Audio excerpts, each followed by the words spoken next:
Mark Azoulay is an industry leader in psychotherapy and men's mental health. He's helped countless guys get back on their feet, deepen their relationships, and excel in their lives. Now he's taken all that he has learned and is sharing it with you. In each episode, Mark will interview an expert in the field of masculinity and men's work. We'll cover topics such as emotional intelligence, masculine identity, anger management, financial health, trauma recovery, marriage and divorce, ethics, and spirituality. Tune in and become a better man. Welcome back to the Men's Therapy Podcast. I'm your host, Mark Azoulay, and I'm here with Pete Taylor. He's a co-founder of the Awakened Man Project, a father, an ex-pro athlete, and a leader of thousands of men. I'm really excited to have this conversation with you because as I've been digging into, what male communities are out there, I love what you guys are putting together. It seems like an incredible blend of coaching, teaching, mentoring, events. I mean, you got it all. So I'm really happy to learn more about you and your program. Welcome to the show. Cool. I'm excited to talk about it. It's this is the thing that I needed years ago, still need now. Like I frequently say to the guys on the calls, it's like this work that we're doing together, like I need it just as much as you guys are receiving it. Yeah. So let's just dig in with your personal story. Tell us a little about yourself, Pete. Like, what was your relationship with masculinity growing up, and how did you get into doing men's work? If you'd said the word men's work to me even 2 years ago, I'd have had no idea what you were talking about. I wouldn't have had a clue what you were talking about. Just 2 years ago, I was in a bricks and mortar business that I had built. I had a team of 20 people. I was very much in the architectural world. I was doing architecture, interiors, construction, completely different world to what I'm in now. But like where my journey of masculinity started, if I go back to like when I was 13, 14 years old, back then my bone and muscle density was 3 years below what it should have been. I was later, doctors prescribed me with all sorts, but what that meant when I was a young boy was that a 13-year-old looking like a 10-year-old, a 16-year-old looking like a 13-year-old. And I very quickly got the nickname Little Pete, very quickly was bullied, not just by the boys, physically by the boys, verbally by the girls. Mm-hmm. Right. And so from a young age, and like when you're a teenage boy, it's hard anyway. Like there's loads of stuff going on. Right. So this adage of being Little Pete, but that led me to going to the gym really, really early. Led me like 15, 16, starting to go to the gym, starting to train. And I learned quickly that it was well within my power to change, not just physically, but going to the gym made me feel good and gave me more confidence. And then it was, I think there was no coincidence that not long after that, like the bullying stopped. And I started to change as a young boy coming into a young man. Yeah, I'm curious about that time. I find it so interesting talking to other like millennials, right, or elder millennials, where I feel like we didn't really question or think about gender in the same way that the younger generations do now. But I wonder with the bullying, did you ever wonder about that? Maybe not, if you were a man or not, but if you could fit in with other guys or if you were strong enough, like did any of those feelings come up for you? The biggest, like, I absolutely wanted the cool kids to like me. Yeah. That was a big thing. I wanted the cool kids to like me, and I wanted the girls to like me. That was also a big thing. And like when I was coming up through my like mid-teens, 15, 16, like all my buddies are having girlfriends, I'm not. Mm-hmm. Right. And it was a real problem for me. It's like, what's wrong with me? Like, why am I so small? This is definitely the reason that I'm not getting the girls. So I don't know whether it wasn't like I was questioning whether I wasn't really thinking about that. I was just like, I want to get the girls and I want the boys to like me. It was only like much later on when I started doing like this like deeper work into my past and like how my brain works and how my makeup is. It's like, I started to learn a lot about like the impact of my parents divorcing when I was 13. And me then like my mother bringing me up and my father moving away when I was probably 15. He moved to a different country. So I then started to learn like the impacts that had on my masculinity, which was not, probably as important of a role as the bullying did and as the little Pete did.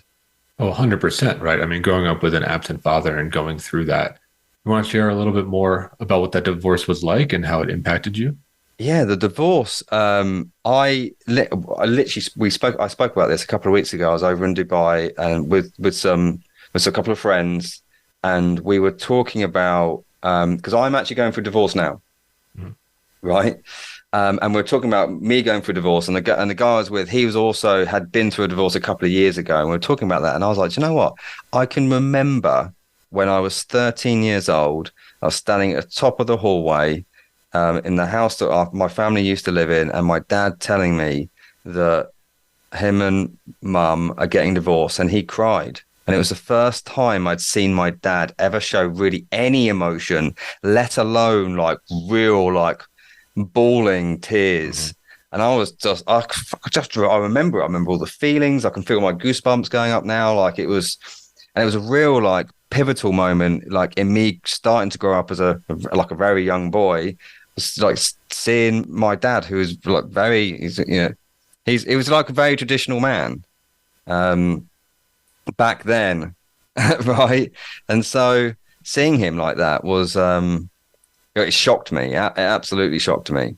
And then going off from that, although he tried to be there when my parents divorced, I think he struggled with it a lot. Yeah, I'm making it to get back with the older men and emotions thing, right? Because, I'm a therapist in the therapy field. It's like, hey, we need to see older men have emotions, normalize it, et cetera, et cetera. But I have a similar story of seeing my dad cry when his dad died, right, at my grandfather's funeral. And it was the most disturbing thing. It disturbed me on such a core level because similar sounds like to your father, he's very stoic. He's happy and jokey, but there's no sadness or grief there. And when I saw that, it wasn't this like liberating moment. It was terror. I felt real terror seeing my dad cry. I'd never seen him in a state like that ever. Yeah, for sure. It's when you've not seen it, it's a shock because you look like he's the man. Like men don't like it, and even at that age, like at 13, it was instilled into me that men don't cry. Right. And if dad's crying, if the man is crying, something's really wrong. Yeah, absolutely. Something's really wrong. So let's keep moving through your story, right? So you go from bullying, you go through the divorce.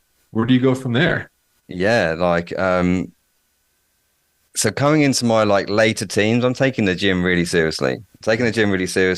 I'm also taking money pretty seriously as well. Like I just want to earn money. Started doing the paper round when I was 13. Started selling. Do you remember like Pokemon cards? Yeah. Started selling the Pokemon cards on the playground.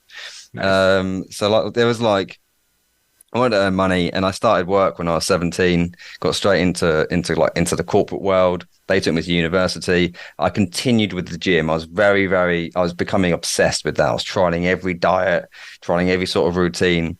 And in my early 20s, as I started to climb the corporate ladder, I also started to compete in the gym world. So like in the bodybuilding, like fitness modeling world. So getting up on stage, which is, and like from being bullied about really the way I looked.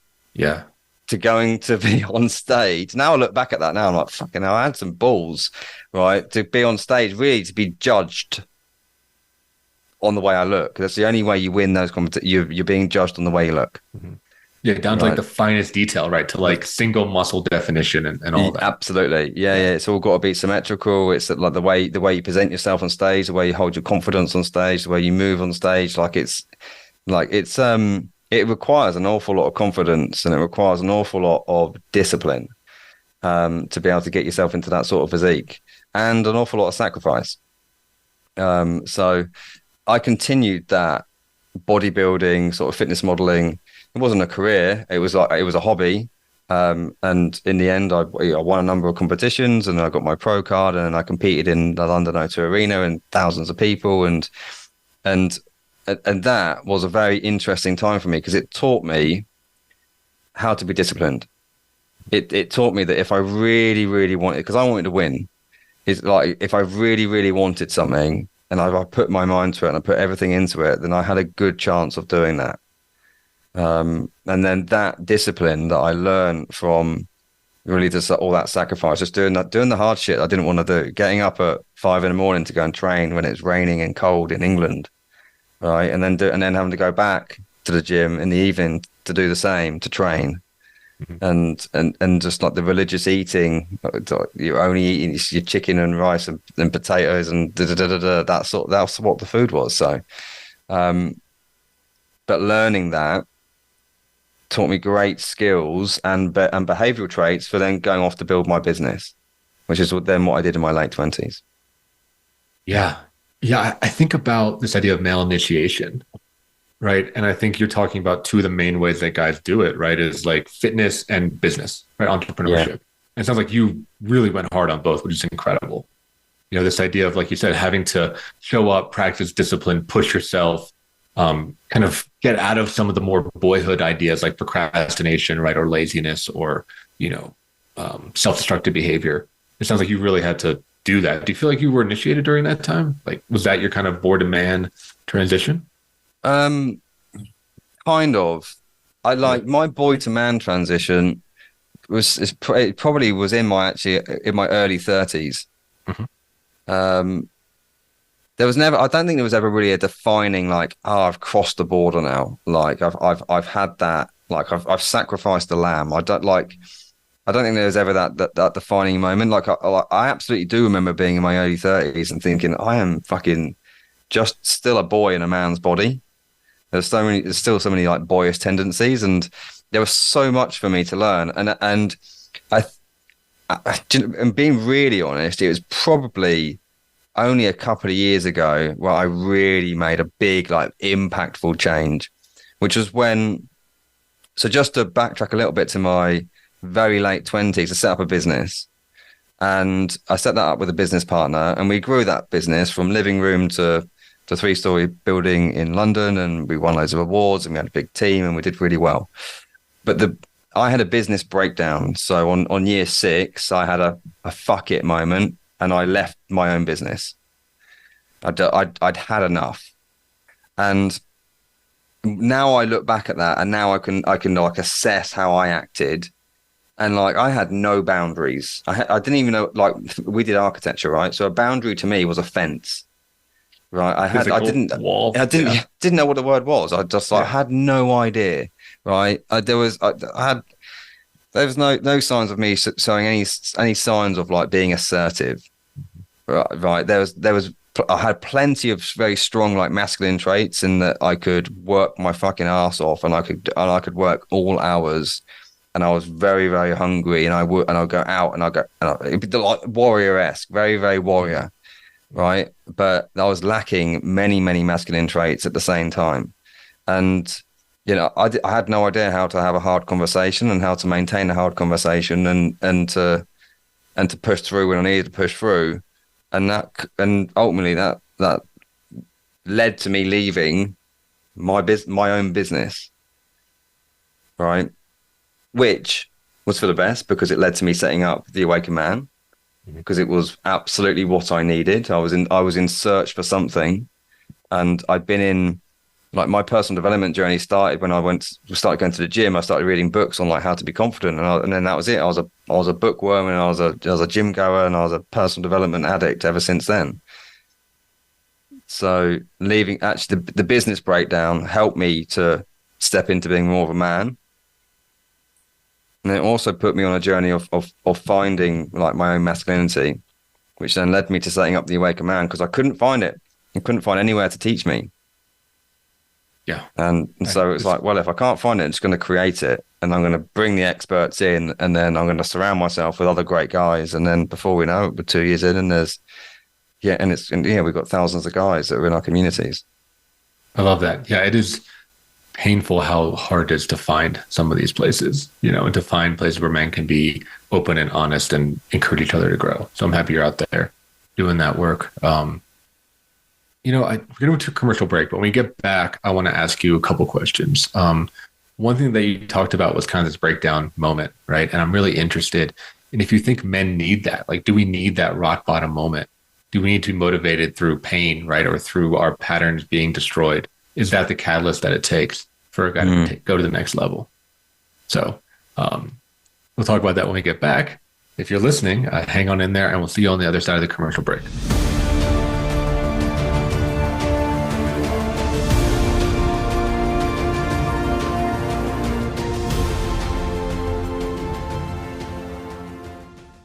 Men's Therapy Online is now accepting new members. Men's Therapy Online offers a solution to the lack of outlets for emotional expression, positive role models, and access to meaningful milestone experiences. In our post-COVID world, loneliness is at an all-time high. Men need consistent community. Our society is rapidly changing. Old models of masculinity are falling at the task of promoting emotional intelligence and meaningful connection. Men's Therapy Online offers tools and experiences designed to help the man who is struggling to balance traditional male roles and emotional fluidity. Whether you need to get back on your feet or take your life to the next level, Men's Therapy Online has your back. We help our members become a true 21st century man, a man who is not burdened by the rapid change of society, but who contributes to it honorably. If you're interested in signing up and finding your band of brothers, go to menstherapy.online to learn more. That's menstherapy.online. Start your journey today. It's your world. Motivate, change, succeed. VoiceAmericaEmpowerment.com.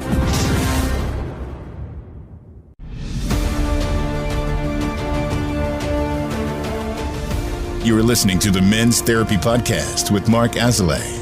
To reach the show today, please call 1-888-346-9141. That's 1-888-346-9141. Or send an email to podcast@menstherapy.online or visit www.menstherapypodcast.com. Now, back to the Men's Therapy Podcast. Welcome back to the Men's Therapy Podcast. I'm sitting here with Peter Taylor. He's the co-founder of the Awakened Man Project. And I pitched him a question at the end of the last segment where I talked about, do you think that men need that rock bottom suffering moment where everything falls apart? For you, you talked about where you pushed yourself way too far, right? And you had to really just have a fuck it moment and walk away from your business, right? Like it got you up to a point, right? The warrior hustle mentality. But at some point, it's just like, holy shit, this is unsustainable. So I'm curious. Yeah. Do you think men need pain?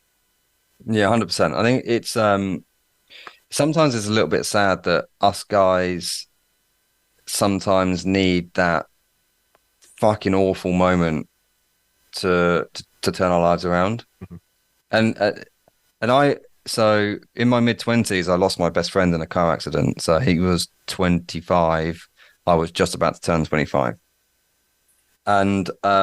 And up until then, I'd never really had anything bad happen to me. I actually remember fucking thinking, like prior to that car accident, I've never really had I've never actually had anything bad happen to me. I've had a pretty easy ride. Like no one around me's died, and I had the bullying back then, but I was way over that then, and I'd already seen it was helping me.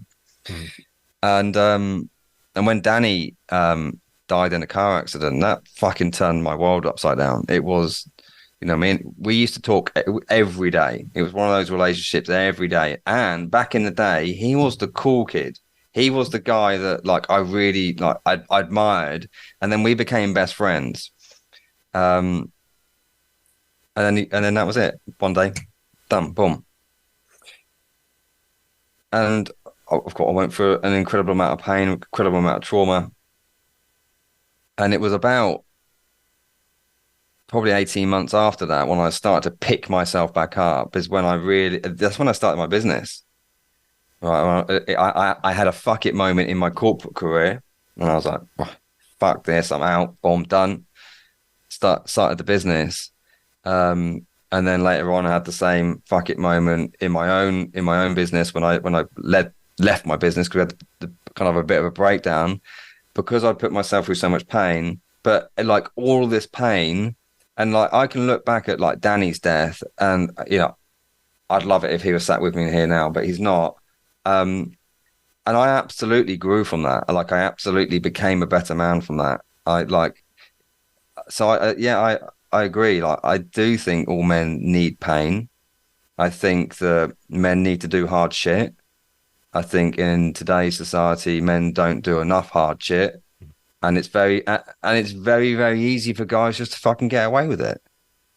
It's extremely easy for guys just to sit at home and play the PlayStation and just mull around and watch porn and go on social media and then watch a little bit more porn and then just feel sedated. And there's no one really there like to fucking keep them accountable, pick them back up, or say, what the fuck are you doing? They haven't got that. So then it's easy.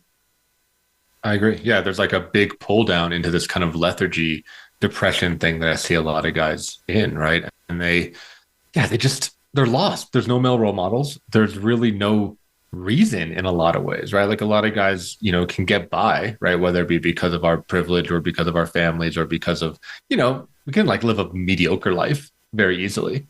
And there's not the same kind of suffering that I imagine there was historically, right? Like you don't have to go out there and hunt the elk, right? Or, keep watch on the walls or do any of that stuff, right? So I think it does take action, right? It takes guys putting themselves into situations in which they will suffer on purpose. And I think for a lot of people, a lot of men will stick with guys. Like that's like not palatable. They don't want to do that. They don't want to suffer on purpose. They're like, why would I do that? So I'm curious for you, like, how would you talk to somebody about that? How do you, motivate a man to like suffer on purpose or to bring challenge into their lives? I put a fucking mirror in front of his face. Yeah, there you go. Like, so I had this on today's Awakened Man call, and I lost my shit at a couple of the guys, and I could see their faces because I don't always lose. I don't always lose my shit with the guys. They like it that I have high standards, and they go, well, I like to listen to what Pete's going to say because he's got high standards of what he does, and we see that he does what he says he's going to do. I think guys get a lot from that, but every so often,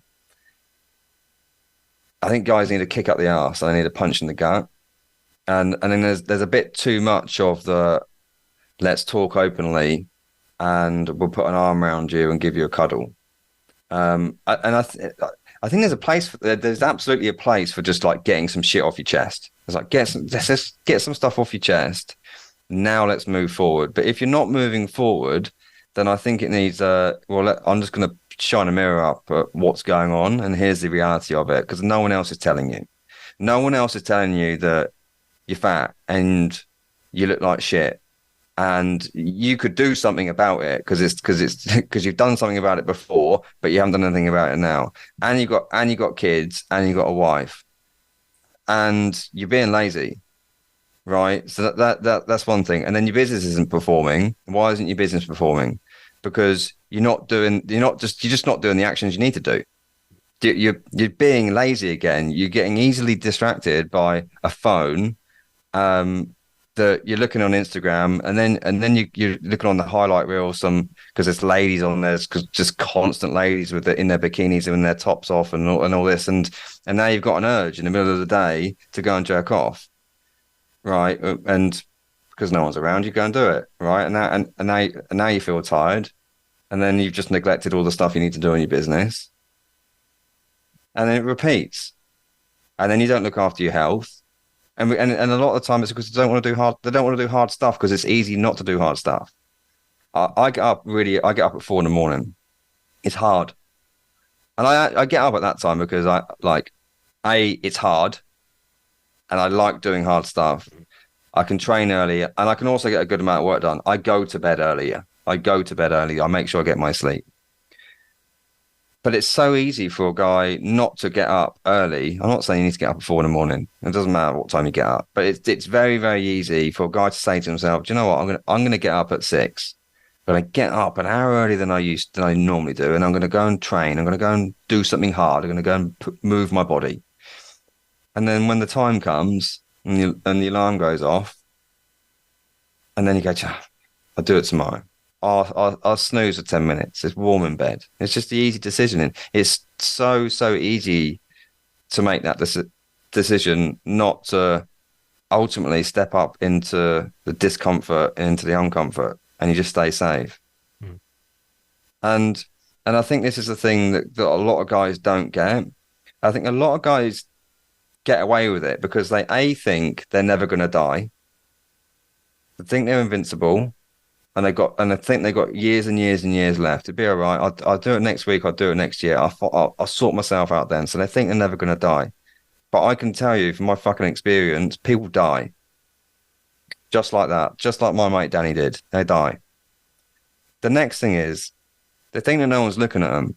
And because no one's watching them, there's no one to keep them account. So there's not, yeah, no, my wife's here, but she's not saying anything, so I'm just going to continue. But there's no one there to really keep them account. There's no one looking at them, so they think they can get away with it. But here's the thing. There is someone looking at them. It's their soul and their psyche, whatever you want to call it, that is looking at them. And every time they make a decision that goes against progression or goes against growth, the easy decision, every time they break their own word, it will just leave a little dent on their soul over and over and over and over again. And you do that over a number of years, and that's where you see a very, very lazy man who's not going to go anywhere in life because he's repeated that. It just becomes habitual, and then it's literally imprinted on the soul. Yeah, I love that you're saying that, right? There's like some psychology research of gender differences between men and women, right? And women really care about self-esteem, right? Which is essentially like, what do other people think about me? Or what do I think about myself? Do I like myself? Whereas men connect with self-efficacy, which is, can I do a thing, right? Just like you said, can I keep my own word? Can I do a hard thing? Am I able to run that mile? Am I able to lift that heavy thing? Am I able to fix the thing in my house, right? Like, am I effective in my life?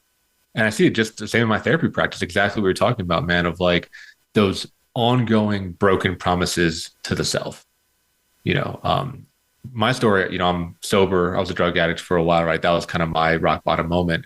And I had to learn that about myself, right? I had to like keep the promise of sobriety because every time I would break that, every time I would drink, every time I would smoke, in like a echo chamber, wasn't that bad, right? Like I was fine. I could still function. But like you said, I was denting my soul. I was destroying my self-efficacy. I was destroying my view of myself. So yeah, I think learning to keep your promise to yourself is a huge thing that I wish guys talked about more, Yeah, absolutely. And this is the next thing on just like keeping your promises, is keeping your standards high. Yeah. It's like having very, very, very high standards for yourself. I was speaking to a guy today. He's good man. He just joined the program, and I'm proud of him from because it was a ballsy move for him. He was extremely nervous. He's not done something like this before, but he was talking to me about his drinking, and he goes, I don't have a drinking problem. I might have like 4 or 5 pints a couple of times a week, and he said, but I just feel like crap every time after.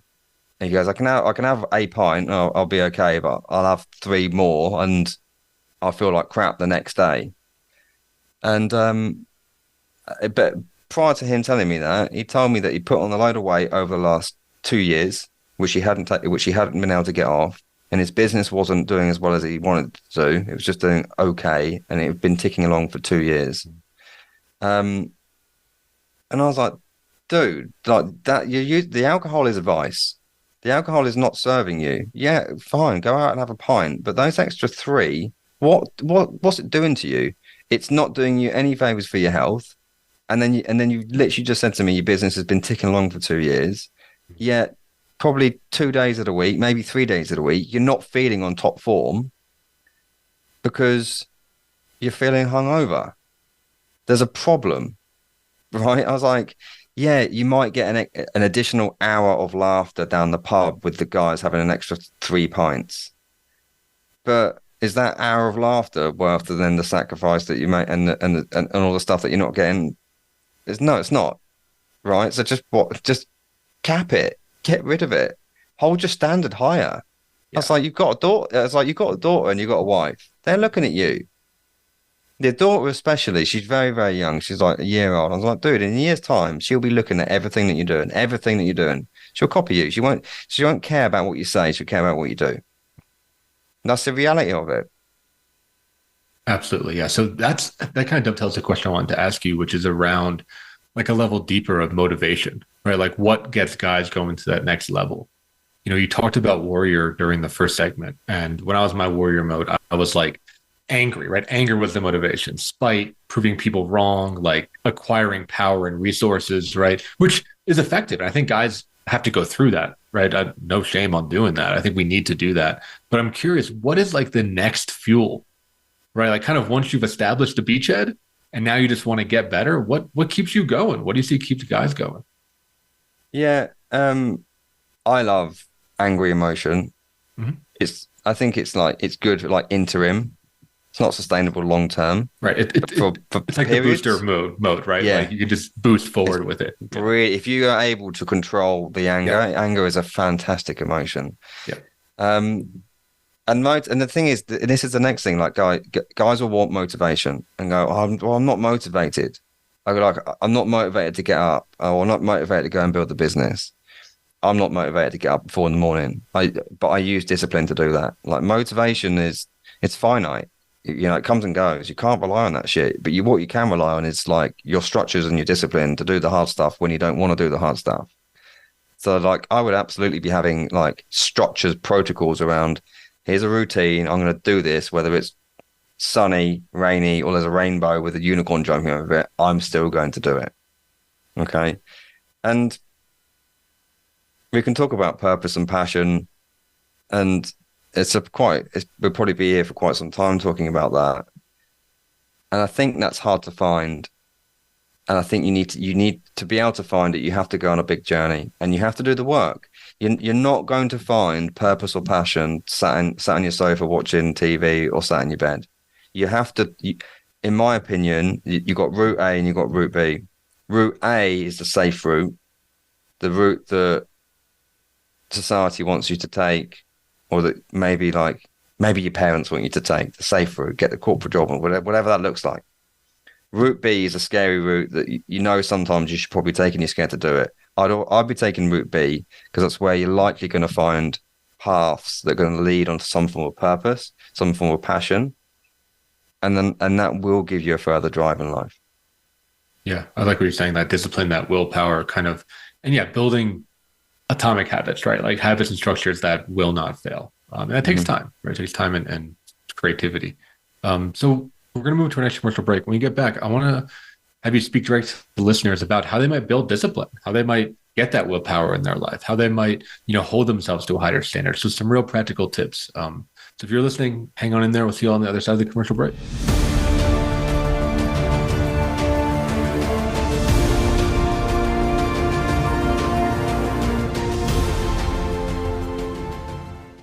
Men's Therapy Online is now accepting new members. Men's Therapy Online offers a solution to the lack of outlets for emotional expression, positive role models, and access to meaningful milestone experiences. In our post-COVID world, loneliness is at an all-time high. Men need consistent community. Our society is rapidly changing. Old models of masculinity are falling at the task of promoting emotional intelligence and meaningful connection. Men's Therapy Online offers tools and experiences designed to help the man who is struggling to balance traditional male roles and emotional fluidity. Whether you need to get back on your feet or take your life to the next level, Men's Therapy Online has your back. We help our members become a true 21st century man, a man who is not burdened by the rapid change of society, but who contributes to it honorably. If you're interested in signing up and finding your band of brothers, go to menstherapy.online to learn more. That's menstherapy.online. Start your journey today. It's your world. Motivate, change, succeed. VoiceAmericaEmpowerment.com.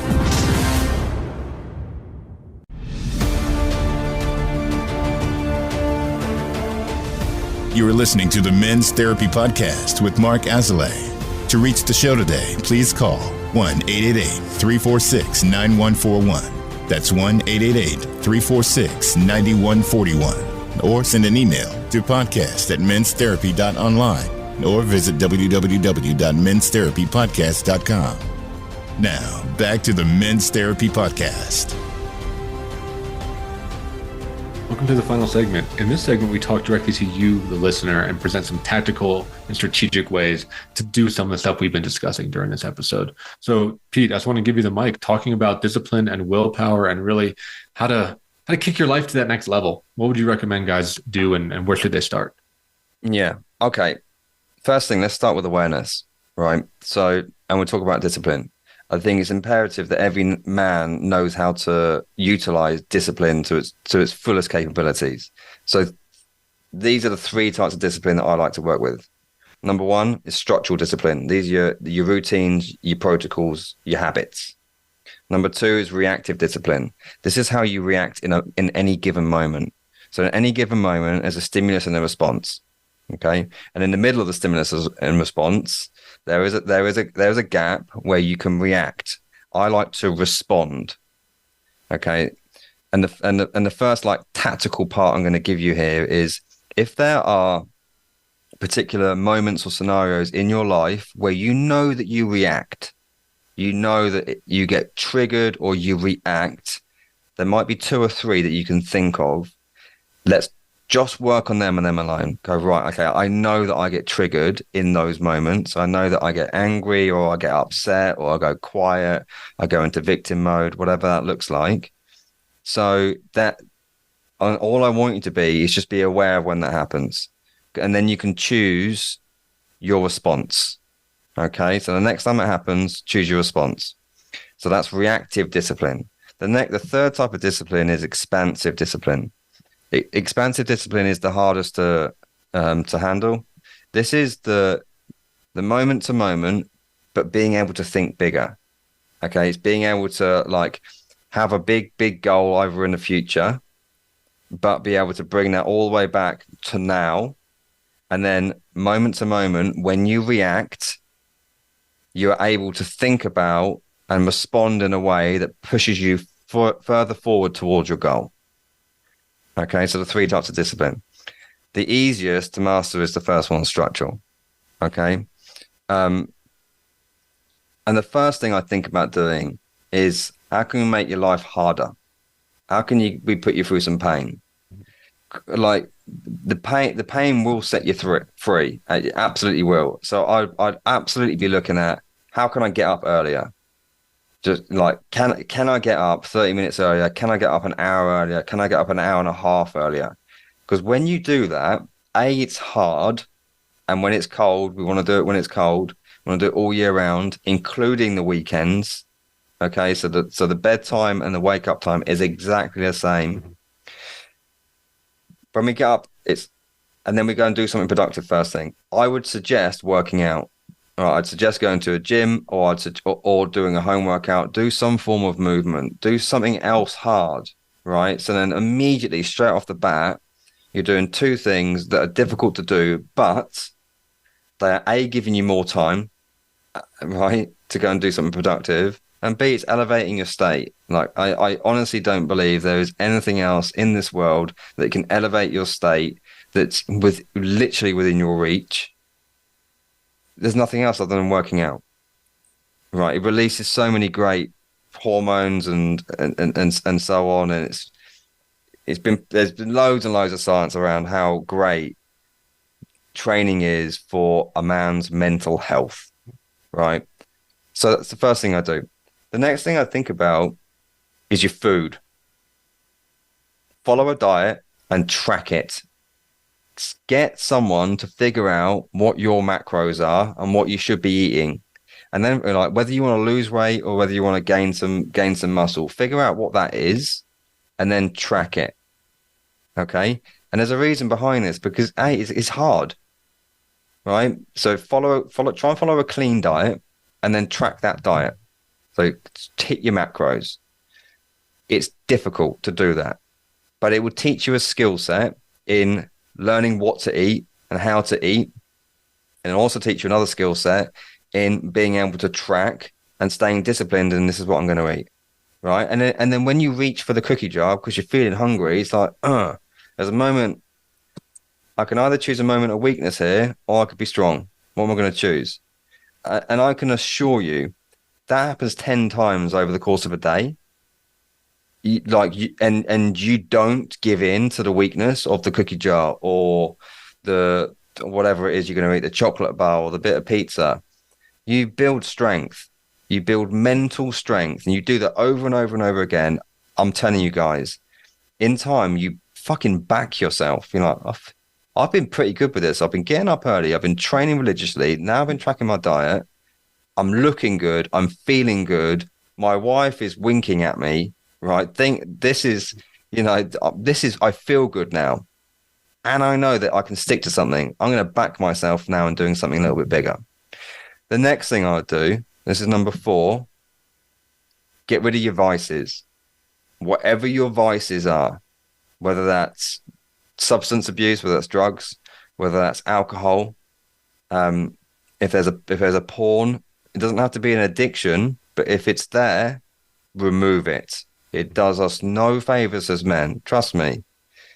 Social media. Do you scroll too much on social media? Do you find yourself that you're just there numbing, just scrolling, clicking? Or TV, maybe there's too much TV going on. You might find yourself, you watched way too much TV when you could either be asleep or you could be doing something productive. So remove the vices. Those 4 things are hard. All of them are very, very hard to do. But guess what? You do all those things, do you think your life's going to exponentially improve? I can tell you it will do. I get all my guys to go and do these things. We get them to do other things, but these are their core, and you'll absolutely improve your life. You'll feel better. You look better. You get mentally resilient. You back yourself. Your wife will be happy, or your partner will be happy. Right? Your kids will look at you in a different way. Literally, I train every morning, and my son, he's 2.5 years old, Leo, who stays with me. He joins me in the gym. He knows to get out of his cot, and he knows well, because he gets out of his cot about, I don't know what time he gets out, about 6:30, 7, depending on what time. And if I'm still in the gym, he'll come in the gym, and he sees me in there. And it will just instill great habits and rituals into your own children. Yeah, he's picking up on that, which is really great. It's a great role model. I want to bring you back around, because I think what you said was incredible, right? It's not just the outcomes you get from changing these things in your life, right? It's the skills that it's going to teach you in order to make that happen. So I just want to zoom in on that a little bit, right? Because it's about the journey too, right? So what are some skills that people develop by doing things like, training and controlling their diet and cutting out their vices? What do they have to learn? Yeah, I did a talk on this in London at the start of the year, that three levels for a man to exponentially grow his life is increasing his skill sets, is working on his belief system, and then working on his character traits, so his behaviors. Skill sets is the easiest one, typically. We can go out and acquire skills. It's very we can go out and we can do a course on Facebook marketing, or we can go out and do a course on how to talk or leadership. It's very easy to acquire skills. Doing those sorts of habits, doing those 4 sorts of disciplines, one of the best skills that you will learn there is focus. So, because we live in a world now where everyone is trying to catch our attention. It is relentless. It is everywhere. There's the next podcast, there's the next YouTube, there's the next course, there's the next program, there's the next speaker, there's the next thing on social media, there's the next advert. It's freaking everywhere. And what this society is doing and so on. And hey, listen, I'm part of that. I'm part of breeding that. I have programs and so on. Right. But it fractures our attention. And when our attention is fractured, it's hard for us to really focus. And when we lose focus, we can lose sight of really where we're going. And we can become stuck, and we can feel overwhelmed, we can feel lost. What these habits will also teach you is how to focus. Right? Because if we start getting rid of our vices, we're actually off TV. So we're not seeing as many habits. We're spending nowhere near as much time as you used to on social media. So you're not being pulled into all these things. And because you're feeling better, not just physically, but emotionally and mentally, like you will feel better from doing this. You'll be able to think clearer, and you won't feel the need to just be like drawn into something, because you'll have clarity of mind, right? And here's the next thing: it's like if you quit a vice such as porn, because I know it's a big problem for guys. It was a problem for me. I know it's a problem for guys. I have hundreds of guys that tell me it's a problem, or don't tell me it's a problem. They just, oh yeah, well, I use that, as though it's not a problem. Yeah. But I can tell you eliminate something like that, and your sex life will get better, and you'll have more energy, and you'll feel better. So I think actually one of the key skills there is focus. That's what you will acquire from that, and you got focus, you got discipline, you're feeling better, you're looking better. Like you're now in the 1%. You're now well above average. Do you know how easy it is to be above average? It's so easy, but it's just a little bit hard. Right. Yeah. Well, and that's the thing. I think we talked about previously. I think the standards for men have just plummeted. So to get in that top 50% is not that. Yeah, I mean, it's hard, because I think it's hard for people to make the shift. But like you said, it's not that like challenging, I guess, or like the bar isn't as high as you would think. Because I think a lot of guys are in that, like you said, the porn cycle, drinking too much, not doing anything, very lethargic, right? Like no emotional depth or intelligence, right? Just kind of like existing. Yeah, and but listen, we want to bring guys out of that, right? We want to like throw them a life preserver. And we do. I want to bring as many guys out of that as possible. Yeah. But there will always be winners and there will always be losers. Mm-hmm. And I'm happy to continue the winning streak. It's whether the guys that are listening to this, whether you want to go, do you know what? Right, I'm gonna make a change. Now's the time. Because like I said earlier, like you could die tomorrow. You get run over by a bus. You could have a hernia. Anything can happen. Can't take it for granted. Yeah. Right. And it's like, as far as we know, we only have one life. So let's try to live the best life possible. Like I said, even for your partners, for your wife, for your kid, and for the world. Right. I think a lot of guys have a lot of incredible gifts that are behind these walls of laziness and lethargy and shutdown.